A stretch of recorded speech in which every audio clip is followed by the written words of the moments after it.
Could Republicans actually win the governorship in California?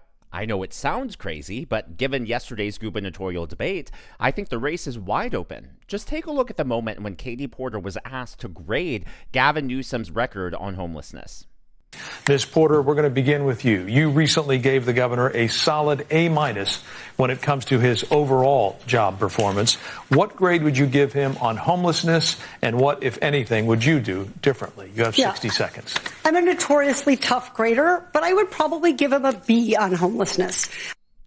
What an incredibly dumb answer. Now, she spent the rest of her time defending Newsom, saying that, oh, he's brought a lot of attention to homelessness. I love that he's brought this issue to the forefront. Now, notice how she's talking about, the attention he's giving it rather than his actual solutions. And the reason she can't tout his record is because we all know that homelessness in California has gotten way worse under Gavin Newsom. Just take a look at this chart from the Alliance to End Homelessness in the United States. Gavin Newsom became governor in 2019, and as you can see, homelessness skyrocketed in California ever since then. Now, it's not just the per capita rate. Virtually every single metric in California has gotten worse. Overall homelessness up 61.6% over the last 10 years, children under 18. Now, the one area it's gotten better has been for veterans, and obviously, I'm happy about that. I'm glad that veterans are doing better in California than they were before, but, and it's a pretty big but, I think that's actually in spite of Gavin Newsom, despite Gavin Newsom, and not because of Gavin Newsom. I think the timing there, the results are just coincidental and not because of something that Gavin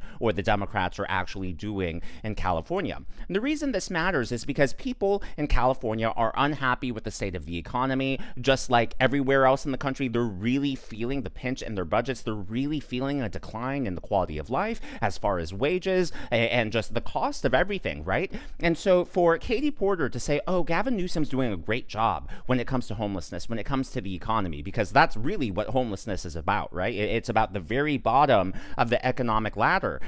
For her to only give him a B on that, and that's her tough grade, that says that she's only going to continue or maybe even double down on his stupid policies. So for people who are disaffected or unhappy with Gavin Newsom, she's not really giving them a choice. And in fact, it's even worse when you take a look at the other Democrat candidates. The one Democrat candidate who is leading Katie Porter right now is Javier Becerra, and his answer was even worse than hers.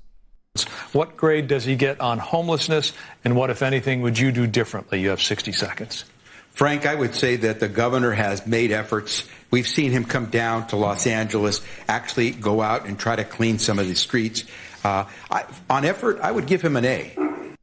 Oh, come on. We all know that when Gavin Newsom goes out to clean up the streets, it's all just a photo op for him. It's no different than Mamdani shoveling in New York or putting out trash cans. The moment the media goes away, the moment those cameras turn off, it's back to life as normal. It's back to their mansion. It's back to rubbing elbows with the elites. They don't actually care about these economic issues, or else homelessness wouldn't be worse today than when they came into office. Now, the problem with the Democrats is they're all praising Governor Newsom, who we all know he's doing a bad job. The numbers speak for themselves. The only people actually differentiating themselves on that stage were the Republicans. This is actually the person currently leading the field, Republican Steve Hilton. This was his answer on homelessness.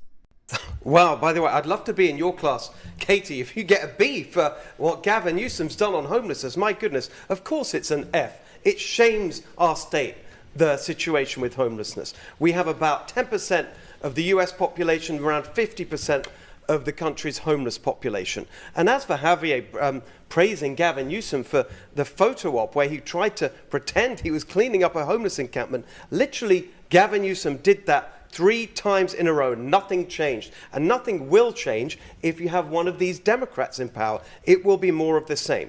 My plan is a common sense 3-point plan. Number 1, it is illegal to live and camp on the streets. We need to enforce the law. Number 2, we need to get people into the drug treatment that they need, and it cannot be a choice. Number 3, we need to get people the mental health care that they need instead of the barbaric situation we have right now in California as a result of these Democrat policies, where the main place where we're treating people with mental health problems is jail. Mr. That has to change.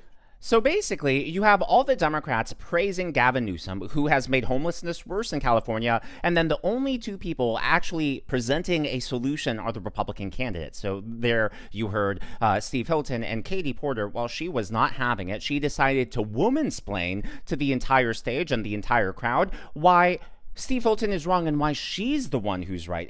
This was an absolute joke, and if anything, I think she looks like Dolores Umbridge from Harry Potter. Take a look. Respond. You have 15 seconds. If you were in my class, Mr. Hilton, you would learn in my bankruptcy and consumer protection class that the majority of homeless people in California are actually working. They're not just people on the streets. It's not just people with mental illness or people with drug or substance use problems. It's also families who are fleeing intimate partner and domestic violence. It's people who are double and tripled up. It's people who are living in their cars on our college campuses.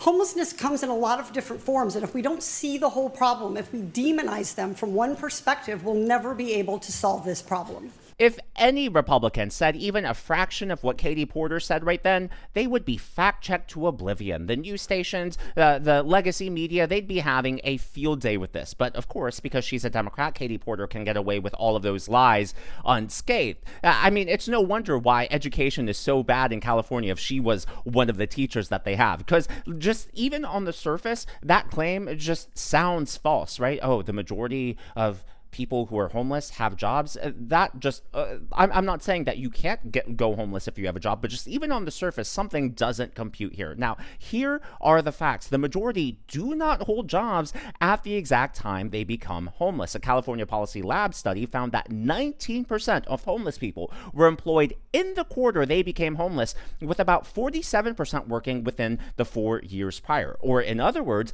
53% of homeless people didn't hold a job within 4 years of becoming homeless. I mean, that's just absolutely crazy to think about. Now, it is true that the vast majority of homeless people did hold a job at some point, and that extends up to a decade before they became homeless. But of course, if you're not working a job for 4 years, what do you think is going to happen? And also, Katie Porter trying to demonize what Steve Hilton was saying, trying to demonize his solutions. No one is attempting to demonize or other or shame people with mental health crises or substance abuse. In fact, it was just the opposite. His solution was to give those people help so that they can get back on their feet and become functional and productive, positive contributors to society. Now, fortunately for the rest of California and the rest of the country, it's not just Steve Hilton who's a Republican on that stage. The other Republican is Chad Bianco, and he, similar to Steve, has some unique ideas on how to make life better in the state. Mr. Bianco, you have said you want the total elimination of the gas tax. How would we fund roads and bridges? You have 60 seconds. So funding roads and bridges is a fundamental responsibility of government. We need to get rid of the rest of all the waste, fraud, and the abuse of the rest of government, which all of the Democrat policies over the last 20 years, 30 years have created. We only have the highest gas price in the country because of Democrat policies that are absolutely destroying the oil industry, the automobile industry, and forcing those prices up, forcing our refineries out of the state, forcing our oil companies from drilling in our state. When you send oil, make it into gasoline and send it to across state lines, and it miraculously becomes $2 cheaper, you know that your state is the problem. It is Democrat policies for the last 20, 30 years that are driving the cost of not only gasoline, but the cost of living in California up. Yeah, he is just spot on that. And of course, the Democrats, the media, they're going to attack what he said there. And in fact, you even heard it in the way that the moderator asked the question, right? Because the question was phrased in such a way that assumes that Chad Bianco's position is wrong. But the reality is he was spot on there because, similar to the federal government, California does not have an income problem. We take in so much as far as taxes are concerned. So the problem is actually the other side of the equation. How much are we spending in these budgets? And that's why he talked about identifying fraud, waste, and abuse. Because if you have these holes through which money is just pouring out and going to unsavory sources, it doesn't matter how much taxes you're taking in because the money is just going to flow out. So you have to fix fix the spending side of the equation. And that's all he's talking about there. So I think the Republicans did a really good job at differentiating themselves from the Democrats. Now, if we take a look at the Real Clear Politics polling average, you'll see Steve Hilton is number one at 17.3%, Steyer, a Democrat, at 14.8%. But you'll notice that Eric Swalwell is still here at 13.3%. There has not been a new poll, nor has there been an average of polls ever since Swalwell has dropped out of the race. So the real question is where are his 13.3% of voters going to go? Are they going to go heavily for Steyer and keep him in the top two, or are they going to splinter evenly or even splinter heavily towards Porter or Becerra? And if that happens, then things could really get competitive here. Don't forget, it's the top two vote getters who move on to the general. So if Swalwell's support splinters and let's say if they don't go heavily for Steyer, then there is a plausible scenario in which Bianco and Hilton could be the top two vote getters here. And that's why you saw all the Democrats spending more time attacking each other than they attacked the Republican candidates, because it's more likely that a Democrat, right, is going to get Swalwell's voters than a Republican will. So the Democrats clearly, they were aiming their attacks at each other. And while that makes sense from a strategic position, I think in the long run, this could actually backfire and hurt all of them. Just take a look at this moment when Katie Porter attacked Tom Steyer, not for his policy positions, but because he's a billionaire. California, this election is about who you can trust to fight for you. One candidate is a billionaire who got rich off polluters and ICE prisons and is now using that money to fund his election. Another candidate for nearly 40 years cashed corporate checks and then lacked the courage to take them on. I'm not like them. I have never taken corporate money. Now look how she has to keep looking down at her notes because she can't make a single point off the top of her head. Clearly, she's not actually passionate about these issues, and she has to read her talking points out loud. Like, that's the reason I can talk straight to camera, because I mean everything that I say, and I mean it so deeply that I can just riff on these topics, and I don't need a script. I don't need talking points to go through everything here. And look, I think that her attacks, even though she's ranking so low in the polls right now, and obviously she's very unlikable, don't forget that video that went viral late last year, right, where she's berating one of her a reporter and some of her staffers behind the scenes, right, so badly that many of her staffers have actually cried or quit on the job because she's just a tyrant to work for. I mean, she has that side of her, but here, let's not forget the Democrats, the Bernie Sanders, the AOCs of the Democrat Party. They have whipped the base into a frenzy of hating anyone who's achieved the American dream, of hating anyone who has been able to climb the ladder of success and create jobs and prosperity for other people. And so, look, I'm not defending Tom Steyer here, but I have a hard time seeing how that same party that hates millionaires, hates billionaires, could possibly vote for Tom Steyer. So I think her attacks are going to have a good bit of traction there. And Tom Steyer didn't help himself with some of his theatrics on stage. Believe you can say that again, Tom. Wait, no, Mr. Steve, Hilton, let me finish. Mr. Hilton, I've said one person putting more money into the system. Mr. Hilton, if you guys are both talking, people at home won't be able to hear you. So continue, Mr. Steyer. Let me just say, if Donald Trump ever put his finger on another candidate and then wagged it back and forth, ooh, the media, the Democrats, they would have a field day with that. Yet Tom Steyer can do it and no one blinks an eye. Now, the best part of the night was when Katie Porter was confronted about the way that she's treated her own staffers. But before we get to that, I would like to acknowledge the members of today's Governor's Club. They are My Milk Crown, RFT 0920, Paige O'Byrne, Anthony Loki, Super Romer, and Jeremy 2001 Happy. Many new names here as well as familiar ones. These are people who give tips and super thanks to the channel. I'm glad that you're here and I'm glad that you enjoy. Well, she was asked about that staffer she made cry, about the viral videos from late last year, and her response did not do her any favors. Steyer, thank you. Frank. Ms. Porter, you've acknowledged that your interactions with an aide and with a reporter captured on videos which went viral were, in your words, a bad look, and that you could have done better. What have you done to address those concerns? And as a person who frequently speaks about being a parent on the campaign trail, what would you tell your own kids if they ever faced a boss like that? You have 60 seconds. I apologized that day to that staffer 4 years ago. You apologized that day.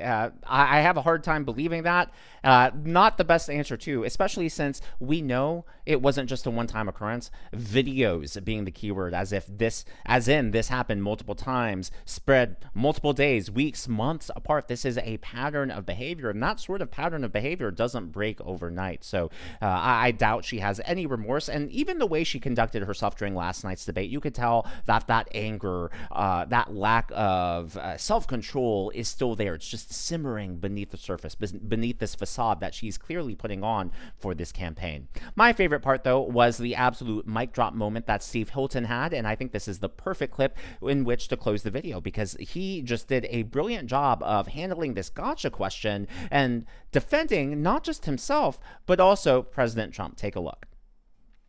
Mr. Hilton, you said you were deeply honored to recently receive President Trump's endorsement. That's despite the fact that 62% of Californians disapprove of the job he is doing. Are those Californians wrong? You have 60 seconds. One of the proudest days of my life was the day I became an American citizen. It happened in a ceremony right here in San Francisco. So it is a deep honor for me to be endorsed by the President of the United States.